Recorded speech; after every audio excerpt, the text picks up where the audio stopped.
प्रिय दर्शकों, नमस्कार। एक बार फिर से उपस्थित हूं आप सबके सामने आज के इस महत्वपूर्ण ज्योतिषीय कार्यक्रम में।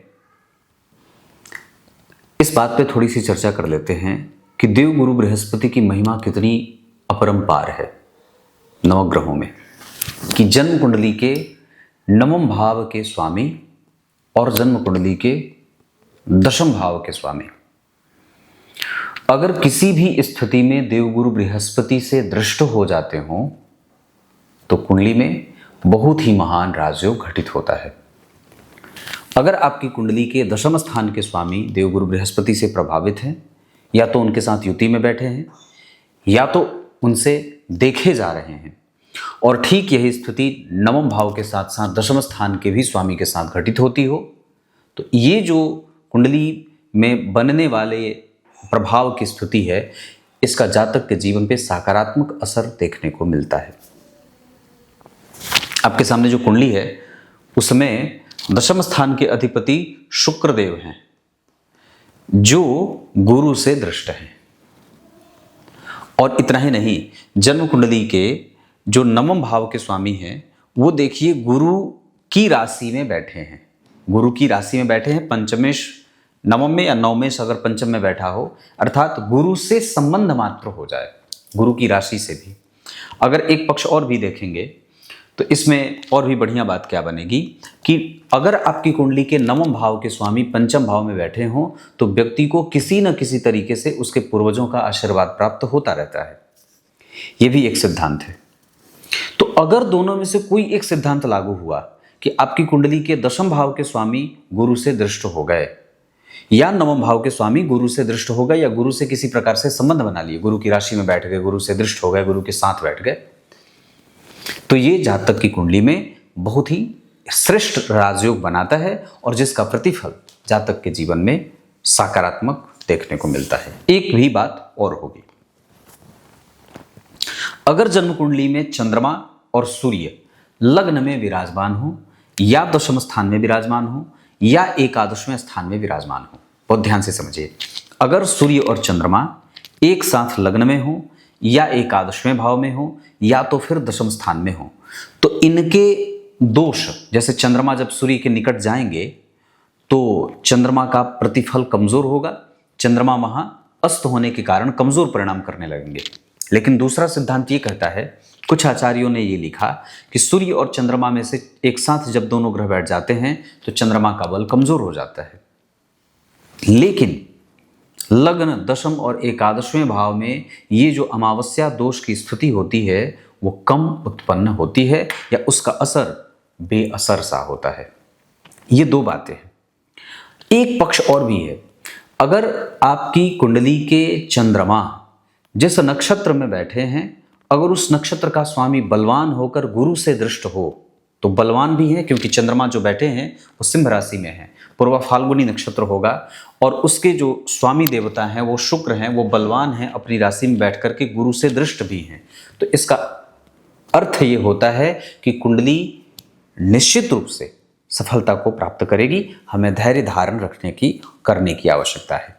ये तीनों सिद्धांत इस कुंडली में लागू हो रहे हैं। ये जो उदाहरण कुंडली आप लोगों के सामने रखी है, ये भी इसमें तीनों चीजें बन रही हैं। अब आइए शुरू करते हैं आज का कार्यक्रम, मूल कार्यक्रम। और इसमें सबसे पहले इस कुंडली का पंचांग आपको बता दूं।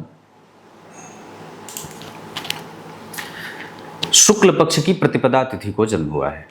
शुक्रवार को श्रावण और भाद्रपद का प्रभाव रहेगा। पूर्वा फाल्गुनी नक्षत्र में जन्म हुआ है, जिसके लिए देवी मैया की पूजा करना चाहिए। नीले फूल पारिजात की जड़ या कटैली की जड़ भी धारण किया जा सकता है, जिसे आप अमार्ग भी बोलते हैं। पूर्वा फाल्गुनी नक्षत्र, वैसे तो ये शुक्र का नक्षत्र है, पर इसकी स्वामी देवता देवी मैया हैं, और देवी मैया को प्रसन्न करने के लिए आप जो कुछ कर सकते हैं वो करना चाहिए। उनके मंदिर का दर्शन, घर में उनके निमित्त पाठ पूजा, और अपने धर्म को शामिल करना, अपने धर्म में अपने आप को शामिल करना, धर्माचरण करना, तीर्थ का दर्शन करना, ये सब चीज़ें होती। ओम भगाय नमः इस मंत्र का जप भी करना चाहिए। क्षत्रिय वर्ण है और मनुष्यगण है, इस कारण से व्यक्ति में कई बार ईर्ष्या भी है, थोड़ा बहुत, और क्षत्रिय वर्ण के कारण रजस तत्व का प्रभाव भी देखने को मिलता है। एक बात और भी होगी, जो इस कुंडली को जैसे चंद्रमा जो बन रहे हैं वो थोड़े कमज़ोर से ही बन रहे हैं, क्योंकि चंद्रमा और सूर्य का जो संबंध है वो लगभग एक साथ है। हालांकि मैंने कहा था कि वो एक जैसी स्थिति में नहीं होते या अमावस्या जैसी बात नहीं होती, लेकिन फिर भी वहाँ सूर्य और बुध बैठे हैं, तो जहाँ जातक के पक्ष में काम करेंगे वहीं चंद्रमा थोड़े बहुत बुझे बुझे से परिणाम करेंगे। इस वजह से व्यक्ति के जीवन का जो रोजगार रहेगा वो कई बार घटता बढ़ता या थोड़ा मंद गति से धीरे धीरे चलने वाला भी होता है। इस कुंडली को और भी ध्यान से समझेंगे तो लग्न में सूर्य और चंद्रमा बैठे हैं, सिंह राशि और सिंह लग्न बन जाएगा। लग्न के अधिपति लग्न में, द्वितीय भाव में केतु जो बैठे हैं, आज मैं बोर्ड पर आप लोगों को ज़्यादा समझा दूंगा। द्वितीय भाव के अधिपति भी लग्न में बैठे हैं। यहाँ पे नवमांश चक्र में वो द्वितीय स्वग्रही हो रहे हैं। ये भी अपने आप में अच्छी बात है कि लग्न कुंडली के धन भाव के स्वामी नवमांश चक्र में अपने राशि को पकड़ रहे हैं, जबकि दशमांशा चक्र में वो मित्रस्थ बैठे हुए हैं, जहाँ के स्वामी शनि उच्च के गुरु के साथ व्यापारिक योग लगा रहे हैं। मतलब व्यक्ति व्यापार ही करेगा। यहाँ जन्म कुंडली के धन भाव के स्वामी का लग्न में लग्नेश के साथ बैठना और 12वें भाव के स्वामी के साथ लग्न में बैठना, व्यक्ति ऋण में भी रहता है, उसका धन गलत जगह पे व्यय नहीं होगा और साथ ही साथ वो अपनी जिम्मेदारियों का संपूर्णतया निर्वहन भी करेगा, जो भी उसकी जिम्मेदारियां हैं। इसके बाद अगर मैं कहूँ तो धन भाव में केतु जो कन्या राशि के बैठे हैं, जहाँ के स्वामी लग्न में गुरु से दृष्ट होने के कारण, तो लग्न, लग्नेश, धन और धनेश, व्यय या व्ययेश, भाग्य भाव या पंचम भाव अगर कहीं से गुरु से प्रभावित है तो व्यक्ति निश्चित रूप से शुद्ध इनकम करने में विश्वास करता है। तो पढ़ा करके भी कई बार धन कमाते हुए देखा जाता है, या कई बार स्कूली शिक्षाओं के अतिरिक्त विद्यालय के ड्रेस, पब्लिकेशन, पेपर का काम और कंसल्टेंसी आदि का काम भी व्यक्ति कर सकता है। तो यहाँ पे कन्या राशि बनी जिसके स्वामी लग्न में बने, धन आएगा, कुछ देर रुकेगा और फिर खर्च भी होगा, क्योंकि धन भाव में द्विस्वाभाविक राशि बनी है। और केंद्र में 2, 5, 8, 11 की राशियों का बनना, अर्थात स्थिर प्रकृति की राशि के बनने के कारण यहाँ जो स्थिति बनी है ये कई बार स्थिरता के प्रभाव में होने के कारण व्यक्ति के जीवन में स्थिरता धीरे धीरे आती है। मतलब जो लिमिटेशंस हैं वो बनी रहेंगी और जो जीवन के प्रगति के मार्ग हैं वो धीरे धीरे खुलते हैं। जबकि तीसरे भाव के स्वामी तीसरे भाव में बैठे होने के बावजूद व्यक्ति को थोड़ा आलसी बनाएंगे, लेकिन अपने पराक्रम पे व्यक्ति को विश्वास होना चाहिए, क्योंकि गुरु की दृष्टि लग्न और लग्नेश दोनों को देख रही है और पराक्रम भाव और पराक्रमेश तीनों को उसको भी देख रहे हैं। तो पराक्रमेश शुक्र है, वही बैठे हैं गुरु से दृष्ट होने के कारण यहाँ पे ये बल भी ठीक होगा। जहाँ व्यक्ति का सकारात्मक पक्ष, इसके साथ भाई बहन का पक्ष और बहुत सारे अच्छे लोगों से संपर्क भी व्यक्ति को हो जाता है। ब्राह्मणों का आदर, धर्म का जो एक जीवन में संचार होता है वो भी देखने को मिलता है। चतुर्थ स्थान में जो शनि बैठे हैं वो सूर्य से केंद्र में, चंद्रमा से केंद्र में, बुध से केंद्र में, शनि से गुरु केंद्र में है। तो शनि का जो संबंध है ये सूर्य, चंद्रमा, बुध और गुरु का, ये इनकी दशाओं में कई बार मानसिक परेशानी देने वाला भी हो सकता है, या कई बार व्यक्ति के मानसिक शांति को भंग करने वाला भी हो सकता है। या एक बात और भी कहेंगे कि सप्तमेश हैं, केंद्र में बैठे हैं, तो कई बार पड़ोसियों से भी कई बार व्यक्ति को छोटे मोटे अच्छे हल्के फुल्के संबंधों में देखा जाता है। माता का सुख बहुत अच्छा होता है, इसमें भी कोई दो राय नहीं है, क्योंकि चतुर्थ भाव के स्वामी पंचम भाव में बैठे हैं, पंचम भाव के स्वामी सप्तम में, तो कई बार प्रेम विवाह के योग भी बनते हैं। और अगर विवाह होता है तो कई बार उसमें मतभेद भी देखने को मिलते हैं, या कई बार विवाह में पश्चाताप की अग्नि में जलना भी पड़ता है। लेकिन एक अच्छी बात यह है कि शुक्र स्वग्रही हैं, सूर्य स्वग्रही हैं और धन भाव में के अधिपति लग्न में गुरु से दृष्ट हैं, तो कुंडली को मजबूती मिल रही है। ये अच्छी बात है। गुरु, बुध, गुरु, सूर्य, गुरु, चंद्रमा और ये जो ग्रह बैठे हैं। लेकिन कमजोरी क्या है कि शनि की महादशा में सूर्य, चंद्रमा, बुध और गुरु का अंतर, उसके बाद मंगल का अंतर कई बार कष्ट देता है। एक पक्ष और भी कहूंगा, जैसे पंचम भाव में मंगल बैठे हैं जो नवम भाव के स्वामी हैं। ये बहुत उत्तम बात है कि पंचम भाव में नवम भाव के स्वामी है। इसका अर्थ होगा कि व्यक्ति के पास उसका पराक्रम है, उसका सुख है, उसका भाग्य भी है, ये सारी चीजें हैं और उसके ऊपर पूर्वजों का आशीर्वाद भी है। मंगल की दशा बहुत ज्यादा अच्छे परिणाम देने वाली भी बनेगी। शुक्र की दशा में व्यक्ति का भाग्योदय होगा। गुरु की दशा में व्यक्ति का धन लाभ, का पराक्रम, नौकरी, व्यापार आदि अच्छे बीतेंगे। सूर्य की दशा में स्वास्थ्य ठीक होगा। बुध की दशा में धन आगमन के सोर्स बनेंगे। चंद्रमा की दशा में मानसिक शांति मिलेगी। शनि की दशा में मतभेद बढ़ेगा। क्यों? क्योंकि सिंह लग्न की कुंडली के लिए शनि अच्छे नहीं होते, और दूसरा कि वो छठवें भाव के स्वामी होकर के वृश्चिक राशि में बैठे हैं, तो कई बार माता को भी रोगी बनाएंगे। ऐसे ही स्थितियां कुछ देखने को मिल रही हैं। शनि वात के कारक होते हैं, पेट से संबंधित समस्या देते हैं। और इतना ही नहीं, वो वृश्चिक राशि में बैठे हैं, किसी शुभ ग्रह का कोई प्रभाव नहीं है, लेकिन उनके ठीक पीछे स्वग्रही शुक्र शनि के बल को बढ़ा रहे हैं, जो व्यक्ति को नौकरी करने वाला भी बना देते हैं। या व्यक्ति अगर नौकरी भी करना चाहे तो कल को कर सकता है, ये भी बात है। या नौकरी करता हुआ बाद में व्यापार की तरफ मूव करता है, ये भी बात होती है। पंचम भाव में अकेले मंगल कई बार व्यक्ति को वक्त पर चीज़ों को भूलने की बीमारी से ग्रसित कर देते हैं। जहाँ व्यक्ति चीज़ें भूल जाए, वक्त पे क्या करना है, कैसे निर्णय लिया जाए, इन सभी चीज़ों में व्यक्ति को भटकते हुए भी देखा जाता है। एक अच्छी बात इस कुंडली में ये है कि केंद्र के स्वामी पापग्रह हैं, केंद्र में बैठे हैं, तो वो तटस्थ होकर के परिणाम करेंगे और अपना संपूर्णतया बुरा परिणाम जातक को नहीं देंगे। लेकिन लग्न पे शनि और गुरु दोनों के प्रभाव के कारण एक पक्ष जो बहुत अच्छा होगा कि जातक कम से कम धार्मिक और न्यायिक जरूर हो जाएगा, न्याय प्रिय जरूर होता है, दार्शनिक होता है, पुराणों का अध्ययन करने वाला होता है और बड़ों का आदर करने वाला भी होता है। सप्तम भाव के स्वामी का केंद्र में आना, ये अच्छी बात है कि दशम भाव को देख रहे हैं। और जरा विचार करिए तो दशम भाव के स्वामी स्वग्रही गुरु से पहले ही प्रभावित है। इस वजह से व्यक्ति धन कमाएगा और अपने माता पिता को भी देता है या समाज को भी देने का काम करता है। अष्टम भाव के स्वामी का सप्तम में आना, लग्न को देखना है, ये बेवजह व्यक्ति के दिमाग को चिंताओं में ले जाने का एक कारण बन जाता है कि जब जन्म कुंडली में गुरु, जो कि राहु आगे बैठ करके और केतु अष्टम भाव में, तो गुरु का प्रभाव जन्म कुंडली में आगे राहु से प्रभावित होने के कारण, उनके ऊपर सूर्य चंद्रमा बुध आदि के प्रभाव के कारण कई बार जो गुरु का प्रभाव लग्न में मिलना चाहिए वो गुरु का प्रभाव यहाँ सप्तम भाव में नहीं मिल रहा। हालांकि एक बात यहाँ जरूर होगी कि व्यक्ति दार्शनिक जरूर होगा और चरित्रवान जरूर होगा, आप उस पर आंख बंद करके विश्वास कर सकते हैं, इसमें जरा भी कोई संशय नहीं है। अष्टम भाव में राहु का बैठना बेवजह की चिंताओं में डालते हैं और बेवजह दिमाग में बहुत सारे प्रश्न भी डालते हैं। अष्टम भाव के राहु और सप्तम भाव में अकेले गुरु, सप्तम भाव के जो अकेले गुरु हैं, यहाँ नवांश चक्र में वो गुरु वृष राशि में, तो यहाँ भी शत्रु की राशि में बैठे थे, यहाँ भी शत्रु की राशि में है। यहाँ राहु मीन राशि में थे, यहाँ राहु तो वर्गोत्तम हो गए, लेकिन केंद्र के 3 घर खाली हैं। चौथे भाव में उच्च के शनि के साथ मंगल बैठे हैं, लग्न सप्तम में बैठता है, तो कई बार विवाहेतर संबंध या विवाह के बाद भी व्यक्ति किसी को पसंद करने लगता है। शनि और मंगल के कारण प्रेम विवाह के योग होने के बावजूद कई बार मतभेदों का गहरा होता जाना। यहाँ पे सूर्य बुध और केतु के कारण दाम्पत्य में कभी कभी मिसकम्युनिकेशन या बहुत तगड़ी बहस, ये भी सूर्य और बुध केतु की दशा में देखने को मिलती है। जबकि शुक्र और चंद्रमा के कारण जो यहाँ स्थिति है वो ससुराल संबंधों को थोड़ी रुग्णता के साथ व्यक्ति के ससुराल के साथ संबंध अच्छे रहते हैं। पैतृक संपत्ति का योग आपकी कुंडली में निश्चित रूप से है, बड़ों का आदर करने का योग भी आपकी कुंडली में लगा हुआ है।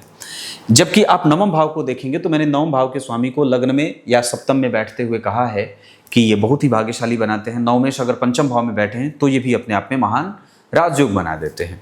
दशम भाव के स्वामी का जन्म कुंडली में स्वग्रही होना, माता पिता को पैसा देता है व्यक्ति और चाहता है कि वो जिम्मेदार बने, किसी के ऊपर आश्रित नहीं रहना, मजबूत अच्छे पद पे काम करना, जैसे प्रधानाध्यापक हो जाए, किसी स्कूल का प्रिंसिपल हो जाए, या जहाँ भी काम करेगा वो अच्छे पद पे ही काम करने की कोशिश करता है। वो नहीं चाहता है कि उसे किसी भी काम में स्वीकार है और वो कोई भी काम कर लेगा, ऐसा नहीं होगा। उसके खिलाफ षड्यंत्र भी लोगों के द्वारा किए जाते हैं। उसके मानसिक शांति को भंग करने के लिए कई बार शनि का प्रभाव कमज़ोर हो रहा है और जो नौकरी में बाधाएं आती हैं वो कई बार शनि के कारण भी आ रही हैं। घर के बाहर देखने पे लगेगा कि सब कुछ अच्छा चल रहा है, लेकिन घर के अंदर बहुत सारी चीज़ें जो हैं वो बहुत ही बिखरी हुई हैं, उसको समेटने की आवश्यकता है। दशम स्थान के अधिपति का तीसरे में जाना, गुरु से दृष्ट होने के कारण अच्छा पद, नौकरी, प्रोफेसर, रेंटल प्रॉपर्टी, जमीन को रेंट पर दे करके कुछ धन कमा लेना, लीज पर दे करके कुछ धन कमा लेना, पब्लिकेशन से धन कमा लेना, शास्त्र की बातों को करके धन कमा लेना, ऐसी बातें होती हैं। एकादशवें भाव के स्वामी का लग्नेश के साथ लग्न में बैठना महत्वाकांक्षी व्यक्ति को बना देते हैं। और इतना ही नहीं, गुरु से दृष्ट होने के कारण एकादशवां भाव व्यक्ति के समस्त इच्छाओं की पूर्ति भी करवाते हैं। और एक पक्ष और भी होगा, क्योंकि दशम स्थान के स्वामी गुरु से दृष्ट हैं तो व्यक्ति कहीं से भी कमाएगा, धन शुद्ध तरीके से धन कमाना चाहता है, वो गलत जगह से धन नहीं कमाना चाहता है। जबकि वो जो बुध देव बैठे हैं वो बुध बैठे हुए हैं पूर्वा फाल्गुनी में, मतलब उनके ऊपर शुक्र का असर है। तो शुक्र का असर चंद्रमा के ऊपर भी है, शुक्र का असर बुध के ऊपर भी है और शुक्र का असर सूर्य के ऊपर भी है। अगर ये शुक्र एक लौते ऐसे ग्रह बन रहे हैं जो यहाँ लग्न में बैठे तीनों ग्रहों की सुरक्षा कर रहे हैं, सूर्य की भी, चंद्रमा की भी, बुध की भी, और वो स्वतः अपने आप को सुरक्षा महसूस करा रहे हैं देवगुरु बृहस्पति से दृष्ट होने के कारण। क्योंकि अगर देवगुरु बृहस्पति की दृष्टि शुक्र पे नहीं पड़ती तो ये लगभग ये जो तीनों ग्रह बैठे हैं, सूर्य, चंद्रमा और बुध, ये भी कमजोर हो जाते और इनका प्रतिफल उतना मजबूती से नहीं मिल पाता जातक को जितना कि मिलना चाहिए। तो जो व्यक्ति आगे बढ़ा हुआ है शुक्र, सूर्य, चंद्रमा और बुध के कारण, वो कहीं ना कहीं उसमें जो इंटरनली जो फोकस है या जो एनर्जी मिल रही है वो देवगुरु बृहस्पति की दृष्टि के कारण मिल रही है। इसी कारण से व्यक्ति अभी तक यहाँ तक पहुँच पाया है, या जो भी उसके पास धन इकट्ठा हो, या जो भी नहीं है, या जो भी है, जो भी उपलब्धि उसने हासिल की है, वो इसी देवगुरु बृहस्पति की दृष्टि के कारण, क्योंकि भाग्य भाव से इनका संबंध बन रहा है ना। भाग्य भाव से एकादशवें भाव में गुरु बैठे हैं और अपने पंचम भाव से जन्म कुंडली के तीसरे भाव में बैठे हैं, तो पंचमेश होकर के सप्तम भाव में बैठे हैं। ये बहुत अच्छी बात है। जहां बैठे हैं उस भाव का अधिपति शनि जन्म कुंडली में चतुर्थ स्थान में बैठा है और उनके ऊपर सूर्य, चंद्रमा, बुध आदि ग्रह की दृष्टि है, जो व्यक्ति के तत्व के आधार को बहुत ही मजबूत और बलवान बना देते हैं। 12वें भाव के स्वामी का लग्न में बैठना सूर्य और बुध के साथ, व्यक्ति अपने जन्म स्थान से दूर जाना चाहे तो भी जा सकता है। हालांकि कई बार व्यक्ति को अपने जन्म स्थान से दूर जा करके ही तीव्रता से सफल होते हुए भी देखा जाता है। धन कमाने के लिए आपकी कुंडली जा सकती है पूरब उत्तर दिशा की तरफ। और एक बात और है, मित्रता वृष और कन्या वालों से करें। पूर्वा फाल्गुनी नक्षत्र में दान जरूर करना चाहिए। शनिवार, शुक्रवार और बुधवार का दिन आपकी कुंडली के लिए अच्छा रहेगा। पूर्वा फाल्गुनी नक्षत्र में दान करें। अनुराधा अच्छा नक्षत्र होगा, हस्त अच्छा होगा। उसके बाद आपको बता दें तो रोहिणी अच्छा है, उत्तरा भाद्रपद अच्छा है, उत्तरा फाल्गुनी अच्छा है। ये सब नक्षत्र किसी भी काम को करने के लिए अच्छे हैं। दिन मैंने बता दिया, शनिवार, बुधवार और शुक्रवार। इसके बाद मित्रता आपकी कुंडली में वृष और कन्या वालों से बहुत अच्छी रहेगी। वर्तमान में राहु की दशा चल रही है 2028 तक। जब ये दशा समाप्त होगी तब आपको मार्ग मिलेगा और आपके करियर को नई ऊंचाइयां भी देखने को मिलेंगी। ये बात इतनी बताई। जरा दशमांसा चक्र को समझते हैं। अब यहाँ से आगे बढ़ते हैं और कुंडली के दशमांसा चक्र को समझते हैं। दशमांसा चक्र में स्थिर राशि का निर्माण होना। स्थिर राशि का निर्माण होना केंद्र में ये कहेगा कि दशमांसा मतलब करियर धीरे धीरे आगे बढ़ेगा। यहाँ के स्वामी दशम भाव के जो स्वामी होते हैं वो दशम स्थान को देख रहे हैं और लग्नेश लग्न को देख रहे हैं। साथ ही साथ जन्म कुंडली के लाभ भाव के स्वामी 6वें भाव में बैठे हैं। यही गड़बड़ है। गुरु का शनि के साथ बैठना व्यक्ति को radio, television, transport, canteen, hotel, उसके बाद कई बार मांस से संबंधित काम, ये चंद्रमा के कारण मैं बता रहा हूँ। पूर्वा फाल्गुनी सिंह राशि, उसके कारण यहाँ से धन कमाना। पर वस्तुतः जो स्थिति कुंडली की बन रही है, सिंह राशि की कुंडली, सिंह लग्न की कुंडली, गुरु का लग्न को देखना, ये व्यक्ति को उदार बना देता है। उदार, उदात्त, शांत, हंसमुख, सहानुभूति प्रकट करने वाला, दूसरों के दुखों से अपने आप को परेशान कर देने वाला या हो जाने वाला, मर्मस्पर्शी बातें करने वाला, सबको अपने जीवन में जगह देने वाला बहुत ही बेहतर नेक दिल होता है। पूर्वजों की हुई गलतियों को भोगने वाला होता है। पूर्वज गलती करके चले गए, बाद में वो उसे भोग रहा है और कई बार अप्रसन्न या खिन्न होने के बावजूद भी अपनी खिन्नता और अप्रसन्नता प्रकट नहीं करता है। वो निरंतर ढूंढता रहता है एक अच्छा सच्चा साथी। कई बार जिससे वो प्रेम करे उससे ही उसको धोखा मिल जाए। इस वजह से कई बार हृदय के रोग बढ़ जाते हैं। जिस पे व्यक्ति विश्वास किया वही विश्वासघात कर दिया। इस वजह से व्यक्ति का जीवन में किसी पर भी विश्वास कई बार टिकता नहीं है और उसके साथ महान धोखा हो जाता है। ये भी बात है। अनजाने व्यक्ति पर कभी विश्वास न करें। बहुत जल्दी किसी को अपने पक्ष में करने का या अपने बारे में सब कुछ बता देने का, ये सब पक्ष ठीक नहीं होता है। मतलब व्यक्ति जो है वो सामाजिक तो है पर वस्तुतः समाज को फिर भी समझ नहीं पाता है। ऐसा इसलिए होता है क्योंकि लग्न में ही सूर्य चंद्रमा बैठे हैं बुध के साथ, 12वें भाव के स्वामी के साथ बैठे हैं और नवांश चक्र में शनि मंगल लग्न को देख रहे हैं। इसका असर ये होगा कि व्यक्ति कई बार जहां पे दिमाग बहुत ज्यादा लगाना है वहां नहीं लगाता, जहां नहीं लगाना है वहां लगा रहा है। जहां व्यापार में दिमाग लगाना है वहां कई बार इमोशनल हो रहा है और जहां दिमाग नहीं लगा रहा है वहां पे लगा रहा है। ये बात है। पर वस्तुतः ये बहुत ही उत्तम पक्ष की बात हो जाती है कि व्यक्ति का स्वभाव बड़ा ही उच्च कोटि का बेहतर व्यक्तित्व का व्यक्ति होता है। दशमांसा चक्र के आधार पर करना व्यापार ही है, जिसमें मैंने होटल कहा, रेस्टोरेंट कहा है, कैंटीन कहा है, मांस बिक्री केंद्र कहा है, रेडियो कहा है और केमिस्ट का काम कहा है, ड्रगिस्ट कहा है, बच्चों के कपड़े, बच्चों के खिलौने, इतने सारे लकड़ी, खाद्य पदार्थ, किराना दुकान या कोई जैसे मॉल टाइप का छोटा सा हो जाए जिसमें किराने की सारी सामग्रियां उपलब्ध हों, इस तरीके के भी धन कमाए जा सकते हैं। इतनी सारी चीजें। गुरु आएंगे 2028 में जो काम बढ़ाएंगे या काम आपका बनेगा। एक बात और भी कहूंगा कि गुरु की दशा में बहुत सारी चीजें आपके पक्ष में काम भी करेंगी। ये भी बात है। एक बात और भी कहना होगा जो यहाँ पे समझने की आवश्यकता होगी कि अगर जन्म कुंडली में अगर बहुत सारे पक्ष को देख करके मैं बात कहूँ तो जो चीज़ बन के आ रही है उसमें गुरु निश्चित रूप से अच्छा परिणाम करेंगे, इसमें जरा भी संदेह नहीं है। और एक इस कुंडली में मंगल, गुरु और शनि, ये तीनों ग्रह जो बन रहे हैं वो भवन, भूमि, वाहन से संबंधित क्षेत्रों से लाभ देने वाले बन रहे हैं। जबकि इस कुंडली में माता और पिता का दारुण कष्ट, उनके द्वारा की गई गलती भोगने की स्थिति और कई बार पितरों के उदास या दोषों के उत्पन्न होने की स्थिति भी बन रही है। इसके बाद शुक्र, राहु, केतु और कई बार बुध हमारे रोगों की अधिकता कर सकते हैं। मतलब इनकी दशा में हमें स्वास्थ्य का ध्यान रखना होगा। सूर्य का प्रभाव कमजोर न हो इसलिए नियमित दिनचर्या का पालन और सूर्य को देख करके उन्हें प्रणाम करना। चंद्रमा को संतुलित करने के लिए नियमित दिनचर्या का पालन करें और साथ ही साथ आसपास के किसी मंदिर या तीर्थ क्षेत्र का दर्शन करें। मंगल के बल को बढ़ाने के लिए कमरे की सफाई खुद से करें।